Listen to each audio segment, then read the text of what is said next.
बिस्मिल्लाहिर्रहमानिर्रहीम। अस्सलामुअलैकुम वरहमतुल्लाहि वबरकातुहू। उम्मीद है दोस्तों सब खैर व आफियत से होंगे। आज हमारा CS 201 का लेक्चर नंबर 12 है।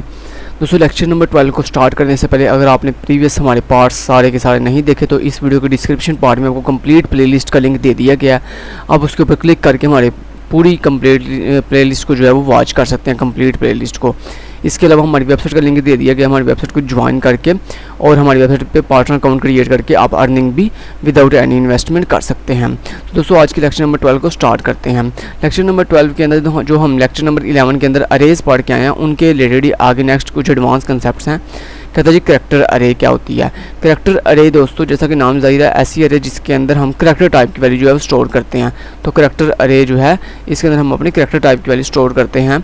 जैसे इसकी एग्जांपल के साथ आपको करवाता हूँ। लेट से मान लिया आपने कैट टाइप के साथ एक एरे नाम की एक एरे बना ली जिसका साइज़ आपने जो है 5 रख लिया।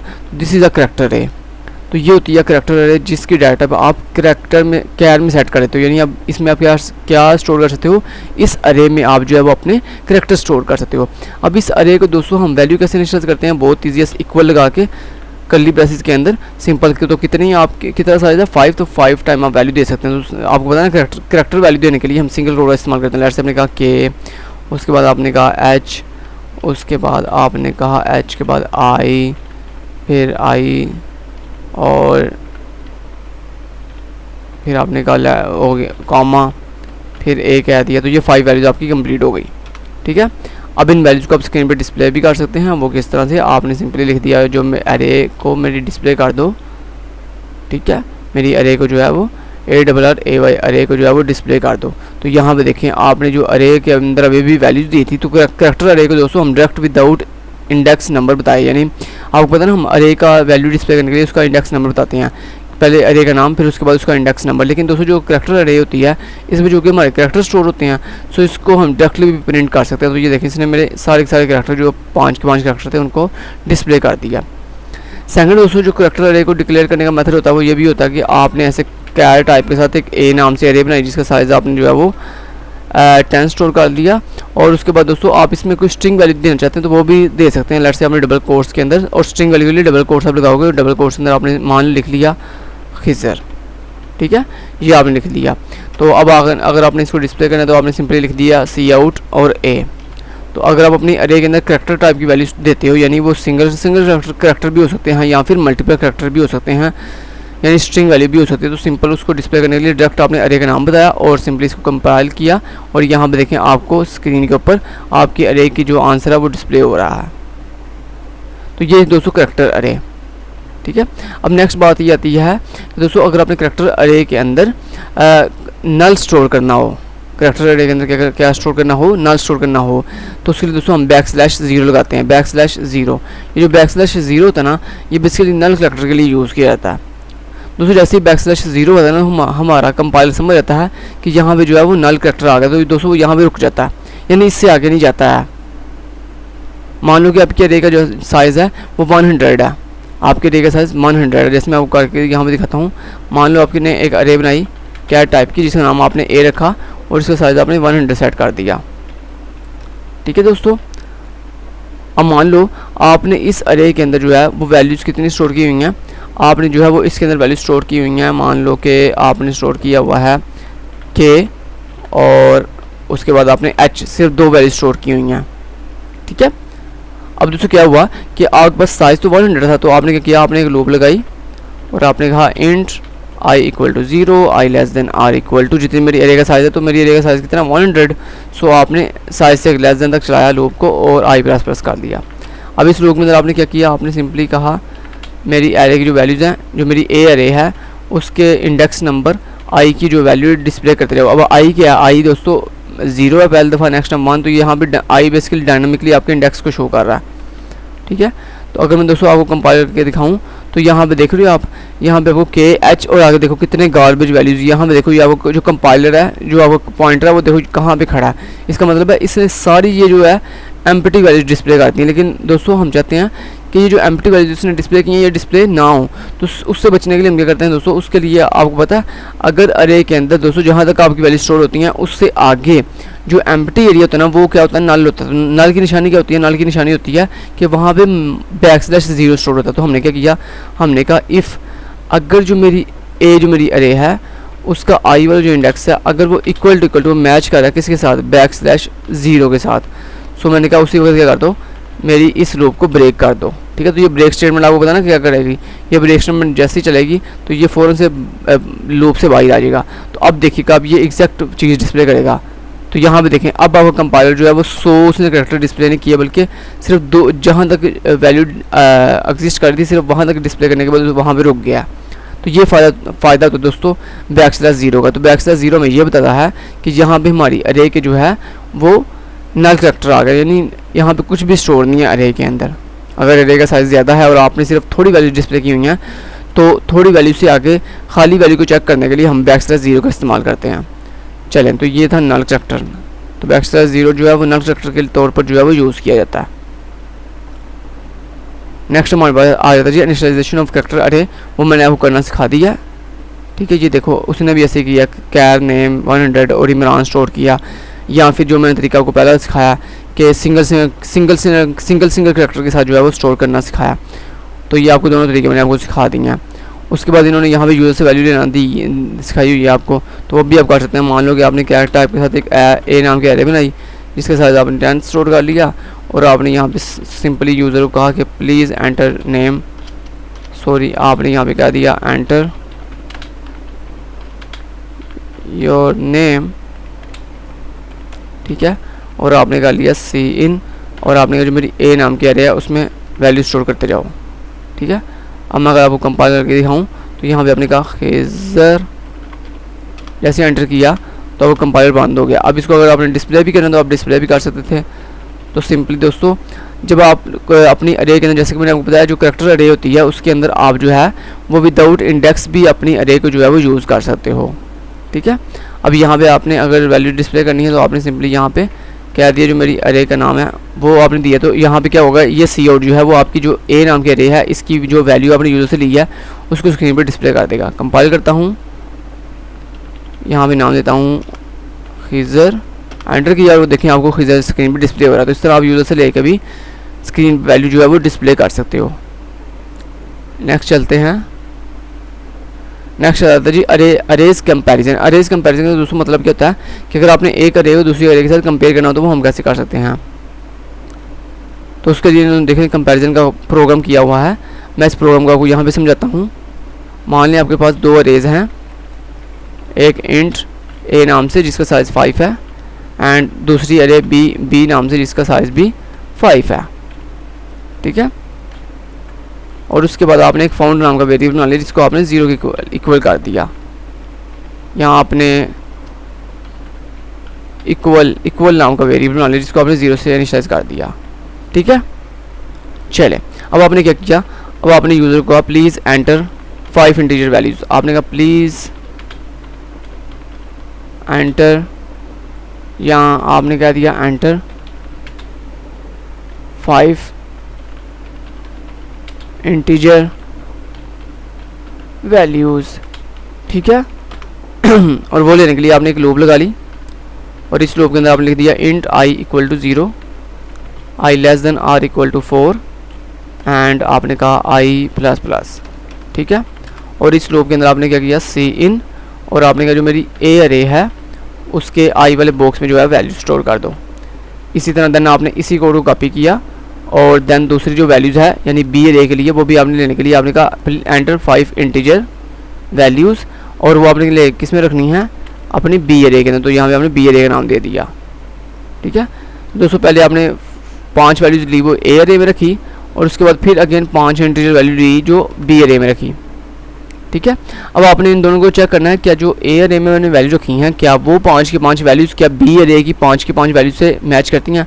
अगर तो दोस्तों दोनों अरे की 5 वैल्यूज़ एग्जैक्ट मैच करती होंगी तो हम कहेंगे दोनों अरे की जो वैल्यूज़ हैं वो इक्वल्स हैं। लेकिन अगर दोनों अरेज की वैल्यूज़ मैच नहीं करती होंगी तो हम कहेंगे नॉट इक्वल्स। ठीक है, वैल्यूज़ आर नॉट इक्वल्स। तो यहाँ पे इक्वालिटी चेक करने के लिए हम एक फॉर लूप लगाएंगे और लिखेंगे int I equal to 0, I less than or equal to 4, I plus plus. अब यहाँ पे हमने लिख दिया इफ़ अगर जो मेरी ए अरे का आई वाला जो इंडेक्स है अगर वो नॉट इक्वल टू है किसके, मेरी बी अरे के आई वाले इंडेक्स के साथ। तो दोस्तों जहाँ पे एक भी अगर इंडेक्स कॉमन ना हुआ तो हम समझेंगे कि ये इक्वालिटी नहीं पाई जा रही, क्योंकि दोस्तों दो हमने क्या अभी बात की है, दोनों अरे में सारी की सारी वैल्यूज इक्वल हों। लेकिन अगर दोनों में कोई एक भी वैल्यू इक्वल ना हुई तो हम सिंपल क्या करेंगे, हम कहेंगे इस लो इफ़ कंडीशन के अंदर आओ, 1 मिनट, आपने सिंपल क्या दिया, आपने कहा सो इस इफ़ कंडीशन के अंदर आ जाओ और आगे क्या करो, आगे सिंपली ब्रेक कर दो सिस्टम को। ठीक है, सिस्टम को जैसे ही ये ब्रेक कर देगा तो हम समझेंगे कि हमारी जो वैल्यू है वो इक्वल नहीं है। लेकिन उससे पहले आप एक और काम करो, आप यहाँ पे जो इक्वल नाम का आपने वेरिएबल बनाया इक्वल, उसको इक्वल कर दो 0 के। ठीक है, और उसके बाद लेकिन अगर दोस्तों ये इफ़ कंडीशन नहीं चलती तो फिर हम सिंपली क्या करेंगे, फिर हम सिंपली इक्वल वेरिएबल को इक्वल कर देंगे 1 के। ठीक है, जो ये बताएगा कि हमारी वैल्यू इक्वल है। अब फाइनली दोस्तों आपने क्या किया, आपने यहाँ पे डिस्प्ले एक मैसेज भी कर दिया, जब ये इक्वल नहीं होंगी तो हम यहाँ पे मैसेज डिस्प्ले कर देते हैं, एरेज आर नॉट इक्वल्स। ठीक है, लास्ट में जाकर हमने चेक किया इफ़ अगर जो मेरा इक्वल वेरिएबल है अगर इसकी वैल्यू इक्वल टू है 1 के, सो हम इस कंडीशन के अंदर आगे और आगे कहा वैल्यूज आर इक्वल। तो हमने कहा एरे आर इक्वल्स। ठीक है, तो एरे आर इक्वल्स। तो सबसे पहले दोस्तों हमने क्या किया, 2 अरेज बनाई, एक इक्वल का वेरिएबल बनाया, पहली अरे में 5 वैल्यूज ली, दूसरी अरे में 5 वैल्यूज ली, देन एक फॉर लूप लगाई जो इक्वालिटी चेक कर रही है। अगर दोनों अरे में कोई एक वैल्यू भी कॉमन नहीं होगी तो हमने क्या दिया, अरे आर नॉट इक्वल और इक्वल को 0 के इक्वल कर दिया। और देन ब्रेक स्टेटमेंट से क्या होगा, ये लूप से बाहर आ जाएगा। जैसे ही दोस्तों ये लूप से बाहर आएगा तो हम चेक करेंगे इफ़ अगर इक्वल वेरिएबल की वैल्यू 1 है तो हम समझेंगे कि एरे आर इक्वल। ठीक है, अब चेक करते हैं, कंपाइल करता हूँ, यहाँ पे एंटर 5 इंटीजर वैल्यूज़, लेट्स मैंने कहा 10 20। अगर दोस्तों आपने एक अरे के अंदर मल्टीपल वैल्यूज़ देनी हो एक ही लाइन के अंदर तो सिंपल पहली वैल्यू देन आगे स्पेस दे के अगली वैल्यू एंड नेक्स्ट ऐसे कंटिन्यू करते जाएं, और जितनी वैल्यूज़ आपने देनी है उतनी वैल्यूज़ देने के बाद देन आप एंटर प्रेस कर दीजिएगा। तो 20, उसके बाद 30, फिर 40 एंड 50, देन एंटर किया तो एंटर 5 इंटीजर वैल्यूज़, लेट्स मैंने कह दिया 10 20 30 40 एंड 50, एंटर किया तो ये देखें एरे आर इक्वल्स। सो दोस्तों हमारा एग्जैक्ट प्रोग्राम जो है वो वर्क कर रहा है। तो ये इक्वालिटी चेक करने वाला प्रोग्राम था। नेक्स्ट चलते हैं, इन्होंने देखें इन्होंने भी वैसे ही प्रोग्राम किया हुआ है। चलिए जी बढ़िया हो गया। अब हम नेक्स्ट चलते हैं, नेक्स्ट आती है सॉर्टिंग। दोस्तों सॉर्टिंग कैसे करते हैं, सॉर्टिंग का प्रोग्राम का मतलब ये होता है कि आपने अगर दो यानी एक अरे है उसके अंदर वैल्यूज़ हैं उनको आपने सॉर्ट करना है, तो वो कैसे कर सकते हैं हम, तो वो अब करना सिखाता हूँ। अगर आपको सॉर्टिंग करना नहीं आती तो सिंपली देख लो, इंट आपके पास लेट से एक अरे है जिसका 5 साइज़ है, साइज़ जो है वो 5 है, और आपने उसमें डिफरेंट वैल्यूज रखी। लेट से आपने कहा 15 2 7 और 4 और 1, ठीक है, 1 2 3 4 5, लेट से आपके पास ये वैल्यूज़ हैं। अब दोस्तों ये जो वैल्यूज़ हैं क्या ये अरेंज ऑर्डर के अंदर आई हैं क्या, यानी ये तरतीब के साथ है, नहीं ये तरतीब के साथ नहीं है। सो इनको तरतीब से कैसे हम लिखेंगे, उसके लिए दोस्तों हम एक लूप लगाएंगे और यहाँ लिखेंगे इंट। जब भी दोस्तों हमने सेटिंग करनी होती है तो आप इस तरह से 2 लूप्स लगाते हो, int I equal to 0 and I less than or equal to 4 and I plus plus. उसके बाद देन इसके अंदर जाके आप एक और लूप लगाओगे, int J equal to 0 J less than or equal to 3 and J plus plus, ठीक है। और इस लूप के अंदर आप क्या करोगे, सिंपली जो कोड आपको करवाने लगा हूँ सुन लें आप गौर से। आपने कहा इफ़ अगर जो मेरी ए अरे है उसका जो जे वाला यानी करंट इंडेक्स है, दोस्तों हम स्वैपिंग कब करते हैं, स्वैपिंग कब करते हैं जब जो करंट वैल्यू है अगर वो बड़ी है और नेक्स्ट वैल्यू छोटी है तो फिर हम क्या करेंगे, स्वैपिंग करेंगे। यानी अगर हमने असेंडिंग में स्वैपिंग करनी है, असेंडिंग का मतलब होता है छोटी वैल्यू से बड़ी वैल्यू की तरफ तरतीब देना। तो सो आपने क्या कहा कि जो मेरी करंट वैल्यू है यानी ए एफ जे जो है वो आपकी बेसिकली इस करंट वैल्यू 15 को शो कर रहा है। आपने कहा अगर वो ग्रेटर है किससे, ए ऑफ जे प्लस 1 से, यानी मेरी नेक्स्ट वैल्यू, यानी ये करंट वैल्यू 15 है और नेक्स्ट वैल्यू 2 है। तो आपने कहा अगर मेरी करंट वैल्यू 15 अगर बड़ी है नेक्स्ट वैल्यू 2 से तो सो स्वैपिंग कर दो, इस इफ कंडीशन के अंदर आना और आप क्या करना। तो उसके लिए दोस्तों अब स्टार्टिंग है, ये जो आपको 3 लाइन लिखवाने लगना ये कॉमन है। ये जब भी अपनी स्टार्टिंग करनी होगी ना तो आपने यही 3 लाइन लिखनी है। तो आपने कहा जो मेरी ए अरे है उसका जो जे वाला इंडेक्स है उसको इक्वल कर दो A of J plus A of J plus 1 K. तो उसके बाद आपने कहा ए ऑफ जे प्लस 1 को इक्वल कर दो A of J minus A of J plus 1 K. और उसके बाद आपने कहा ए ऑफ जे को इक्वल कर दो A of J minus A of J plus 1। So ये दोस्तों 3 लाइंस हैं जो कॉमन है, ठीक है, जो क्या है कॉमन है। और ये दोस्तों हम तब यूज़ करते हैं जब आपने विदाउट थर्ड वेरिएबल स्वैपिंग करनी हो। आपके पास एक आसान तरीका भी होता है using third variable swapping using third variable. तो आप एक थर्ड वेरिएबल को यूज़ करके भी स्वैपिंग कर सकते हैं, लेकिन ये स्वैपिंग वो है जिसमें विदाउट यूजिंग थर्ड वेरिएबल, यानी ये थोड़ी एडवांस स्वैपिंग है, ठीक है। तो अब मैं आपको अगर इन 3 लाइन्स का मतलब समझाऊँ, इन तीनों लाइन्स का मतलब ये है, पहले ये क्या करेगा, ये आपकी करंट वैल्यू और नेक्स्ट वैल्यू को दोनों को ऐड करके जो है वो करंट वेरिएबल में रख देगा। उसके बाद करंट वेरिएबल के अंदर जो वैल्यू इसने रखी होगी उसमें से माइनस कर देगा नेक्स्ट वेरिएबल की वैल्यू और जो आंसर आएगा उसको नेक्स्ट वेरिएबल में रख देगा। उसके बाद फिर अगेन करंट वेरिएबल की वैल्यू में से नेक्स्ट वेरिएबल की वैल्यू माइनस करेगा, जो आंसर आएगा उसको फर्स्ट वेरिएबल में रख देगा। तो ये इस तरह आपकी स्वैपिंग जो है वो प्रॉपर हो जाएगी। उसके बाद दोस्तों इनकी वैल्यूज़ को स्क्रीन पर डिस्प्ले करने के लिए आप सिंपल एक लूप लगाओ, again int I equal to 0, I less than और equal to 4, I plus plus, और उसके बाद आपने इस बॉडी के अंदर आगे सिंपली वैल्यूज़ को डिस्प्ले कर दिया। तो मेरी ए अरे के आई वाले इंडेक्स की वैल्यूज़ मैंने कहा डिस्प्ले कर दो और लास्ट पे सेमीकोलन। अब देखिएगा ये जो आपकी अरे के अंदर जो वैल्यूज जो कि रैंडमली वैल्यूज़ थी ये सॉर्टिंग कर दी होंगी इसने। तो ये देखें दोस्तों आपकी सारी की सारी वैल्यूज़ देखें सॉर्ट हो चुकी हैं 1 2 4 7 15 बूम गाइस। तो आपकी सारी की सारी वैल्यूज जो हैं वो सॉर्ट हो चुकी हैं। इस कोड को आप कॉपी भी कर लो, लिख भी सकते हो। तो ये लो, इसका स्क्रीनशॉट ले लो, ये लो, मैंने आपको पूरा कोड दिखा दिया। तो ये इतना कोड है सॉर्टिंग का, इसका आप स्क्रीनशॉट ले सकते हो। तो नेक्स्ट चलते हैं। सॉर्टिंग के बाद नेक्स्ट आ जाता है ये क्या कौन सा प्रोग्राम, कहता है सर्चिंग। तो सर्चिंग कैसे करते हैं, सर्चिंग के लिए डिफरेंट सर्चिंग होती हैं। मैंने इससे पीछे वाली वीडियोज़ के अंदर आपको सर्चिंग टेक्निक सिखाई थी, लीनियर सर्चिंग, तो वो आप उसको देख सकते हैं। एक होता है बाइनरी सर्चिंग। बाइनरी सर्चिंग दोस्तों क्या होता है, बाइनरी सर्चिंग दोस्तों ये होता है, मान लो आपके पास एक अरे है जिसके अंदर जो है 10 साइज़ है। तो आप आपने क्या किया, आपने उस अरे को दो हिस्सों में डिवाइड किया, 2 हिस्सों में डिवाइड किया लेफ्ट और राइट, और उसका एक मिड पॉइंट निकाला। और उसके बाद क्या किया, जो वैल्यू आपने सर्च करी थी उसको मिड पॉइंट से मैच किया। अगर तो मिड से आपकी वैल्यू मैच कर गई तो ठीक है, अगर मैच नहीं की तो फिर हम क्या करते हैं, हम चेक करते हैं क्या हमारी अरे की जो वैल्यू है, क्या वो जो मेरी सर्चिंग वैल्यू है क्या वो अरे की लेफ्ट साइड पे पाई जा रही है। अगर तो लेफ्ट साइड पे पाई जा रही हो तो दोस्तों हम लेफ्ट साइड को प्रेफर करते हैं, राइट साइड को स्किप कर देते हैं। और अगर वैल्यू राइट साइड पे पाई जा रही हो तो हम लेफ्ट साइड को स्किप कर देते हैं और राइट साइड पे चेक करते हैं। तो ये दोस्तों बाइनरी सर्चिंग होती है, जिसमें हम क्या करते हैं, हर नई टेक्निक यानी हर नई यानी आइटरेशन के अंदर हम जो है वो हाफ अरे जो है वो डिवाइड करते जाते हैं, ठीक है। तो ये जो है बहुत थोड़ा ट्रिकी सर्चिंग भी है, लेकिन ये बहुत फास्टली वर्क करती है as compare to linear searching के, ठीक है। उसके बाद आता है फंक्शंस एंड अरे। दोस्तों हम फंक्शंस के साथ अरे को कैसे यूज़ कर सकते हैं वो आपको सिखा देता हूँ, चलें उसको देख लेते हैं। मान लें आपके पास एक अरे है इंट ए नाम से, जिसका साइज आपने 5 रख लिया है, ठीक है, ओके। अब इस अरे के अंदर वैल्यूज देने के लिए आपने सिंपली एक फंक्शन बनाया गेट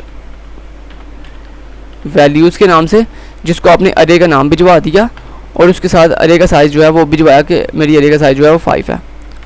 तो दोस्तों यहाँ पे आपने क्या किया, अब एक फंक्शन बनाया, आपने कहा जो मेरा वाइड टाइप के साथ, वाइड रिटर्न टाइप के साथ एक गेट वैल्यूज़ नाम का फंक्शन है, जिसको अंदर आपने कहा जो मेरी अब आपने पैरामीटर पास किए। तो यहाँ आपको पता ना मैंने आपको बताया हुआ है कि जब आप नीचे से जो भी वैल्यूज़ भिजवाते हो उस टाइप की आपने ऊपर गेस करनी होती है। तो आपने पहला क्या भिजवाया, अरे भिजवाइए। तो दोस्तों अरे हासिल करने के लिए ऊपर आपने बताना कि अरे किस टाइप की, तो अरे की टाइप है इंट। सो आपने लिखा इंट और आगे अरे का नाम, यानी अरे को हासिल करने के लिए आपने एक वेरिएबल बनाया ए नाम से, और आगे चूँकि अरे आ रही तो जब दोस्तों नीचे से अरे हासिल करनी हो तो नाम वेरिएबल के नाम के आगे ये स्क्वायर बॉक्स लगाते हैं। और इसके अंदर आप साइज़ लिख सकते हो, एम्प्टी छोड़ दो कोई इशू नहीं, एम्प्टी भी छोड़ सकते हो आप। उसके बाद लगाया कॉमा और उसके बाद नीचे से साइज़ हासिल करने के लिए आपने एक साइज़ नाम का वेरिएबल बना लिया, ठीक है।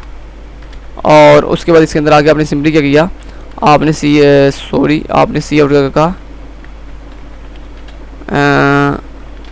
एंटर 5 वैल्यूज़, ठीक है। और उसके लिए आपने एक लूप लगाई और आपने कहा int I equal to 0, I less than or equal to 4 and I plus plus. और इस फॉर लूप के अंदर आगे आपने क्या किया, आपने कहा सी इन, और जो मेरी अरे है ये ए नाम की, आपने कहा उस ए नाम के अरे के आई वाले बॉक्स में जो है वैल्यू रखते जाओ, ठीक है।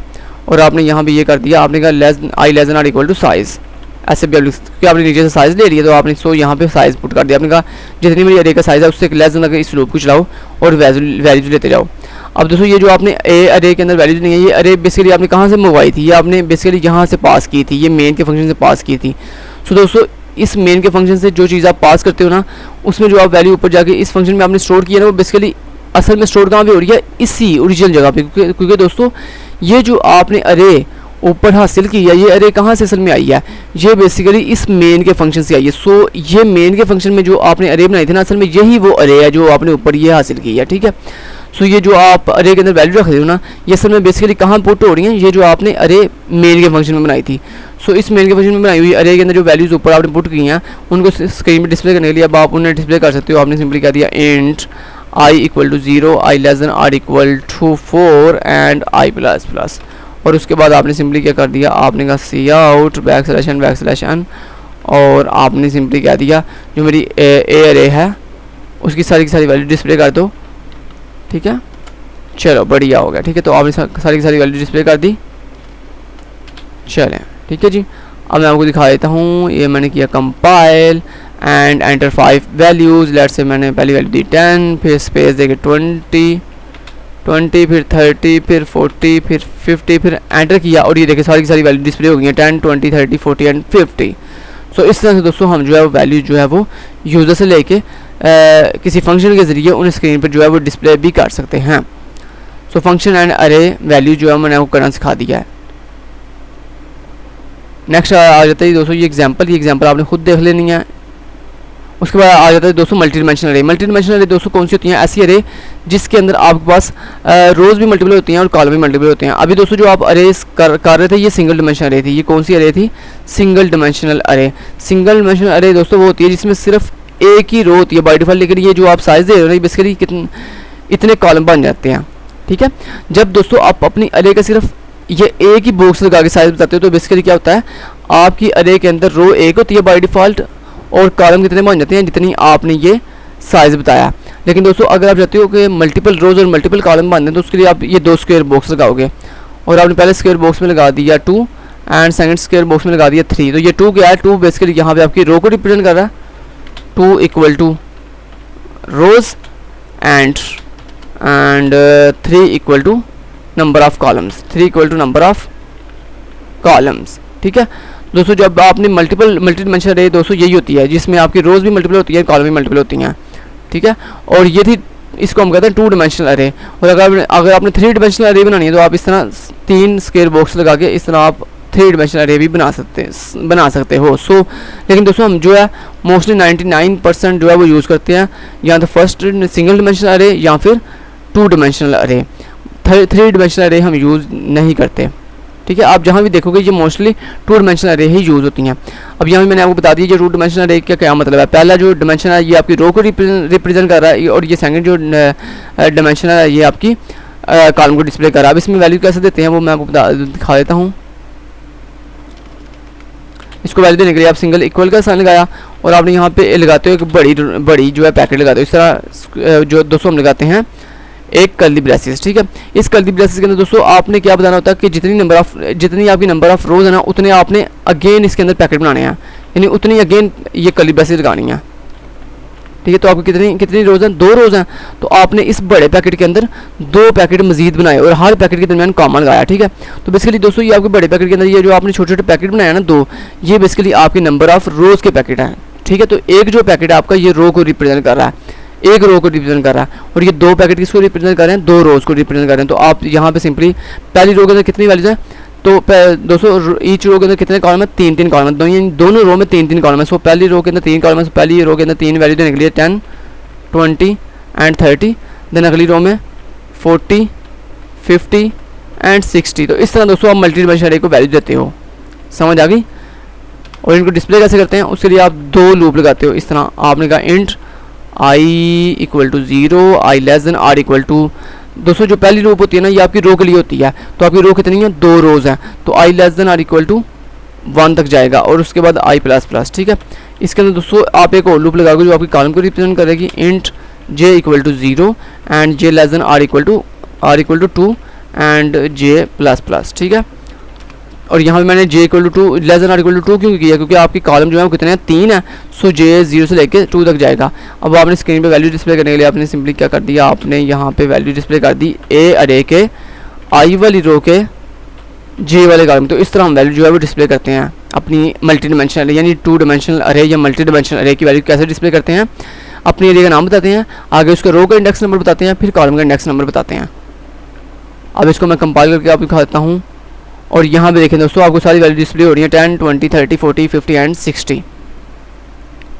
तो यहाँ तक दोस्तों आपका जो ये एग्जाम्पल 2 है, आगे इसको आप देख लीजिएगा। ये एग्जाम्पल 2 बेसिकली उन्होंने यही करके दिखाई है, मल्टी डिमेंशनल अरे के अंदर कैसे वैल्यू जो है हम स्टोर करते हैं वो मैंने आपको करना सिखा दिया। देखो ये मैं आपको करके दिखा भी दिया पहले से ही, ठीक है। तो ये एग्जाम्पल 2 मैंने करके दिखा दिया आपको।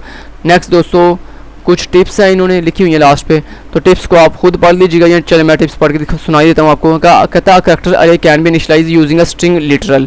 कहता जो करेक्टर अरे होती है उसके अंदर हमेशा आप क्या स्टोर कर सकते हो, स्ट्रिंग लिटरल्स, यानी स्ट्रिंग के जो लिटरल्स हैं यानी अल्फाबेट्स जो है ए बी सी डी ये स्टोर कर सकते हो। कहता है individual characters in a string stored in an array can be accessed directly using array subscript. कहता जो आपके इंडिविजुअल करेक्टर्स होते हैं ना यानी अलग अलग ए फिर बी सी, कहता है इनको आप स्टोर कर सकते हो अपनी अरे के अंदर जो है वो, और इनको डायरेक्टली जो है वो एक्सेस भी कर सकते हो। कहता है array are passed to function by reference. कहता है हम अपनी अरे को जो है वो पास कर सकते हैं किसी फंक्शन को बाय रेफरेंस के साथ। कहता है to pass an array to a function the name of array without any brackets is passed along with its size. कहता है जो है हम अपनी अरे को जब किसी फंक्शन को पास करते हैं उसके नेम के साथ, तो कहता है हम उसकी विदाउट ब्रैकेट्स भी पास कर सकते हैं अगर हम उसका साइज दें, ठीक है। यानी अगर आप किसी अरे को किसी फंक्शन को दे रहे हो ना, किसी फंक्शन को पास कर रहे हो, किसी फंक्शन को भेज रहे हो, दोस्तों आप सिर्फ जस्ट अरे का नाम भी सेंड कर सकते हो, लेकिन शर्त ये है अगर उसने आपने उसके साथ ब्रैकेट नहीं लगानी है तो फिर उसका साइज मस्ट आपको बताना पड़ेगा साथ, ठीक है। नेक्स्ट कहता है जी टू रिसीव एनी अरे। कहता है अगर आपने कोई भी अरे रिसीव करनी हो, हासिल करनी हो, the function parameter list must specify that an array will be received. कहता है जो आपने जब अरे फंक्शन के जरिए हासिल करनी है तो कहता है फंक्शन के पैरामीटर के अंदर आपने उसका विल बी रिसीव्ड, कहता है लिस्ट मस्ट स्पेसिफाई दैट अरे विल बी रिसीव्ड। कहता है उसके फंक्शन पैरामीटर्स के अंदर आपने अरे का जो है वो स्पेसिफाई मस्ट करना है जब आपने उसको रिसीव करना है। कहता है including variable names in function prototype in unnecessary.